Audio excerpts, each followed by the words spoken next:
মহা অষ্টমীর প্রীতি ও শুভেচ্ছা সকলকে। আজ মহা অষ্টমীর দিনকে আমি সেল ফাউন্ডেশনের পক্ষ থেকে পৌঁছে গেছিলাম খিচুড়ি ভোগ নিয়ে কিছু মানুষদের কাছে। ষষ্ঠীতলার মুখে আমি এবং আমার কিছু বন্ধুরা ভাইরা একসাথে মিলে সেল ফাউন্ডেশনের পক্ষ থেকে পৌঁছে গেছিলাম গরিব মানুষদের পাশে কিছু ভোগ প্রসাদ তাদেরকে উপহার দেওয়ার জন্য।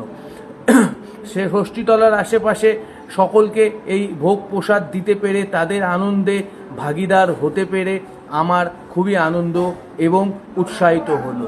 আমি মনে করি আনন্দ ভাগ করে নিলে আনন্দ বাড়ে, এবং আমি যদি কিছুভাবে কোনোভাবে মানুষদের পাশে কিছুভাবে দাঁড়াতে পারি, নিজেকে আমি গর্বিত এবং আমার জীবন সার্থক মনে হয়।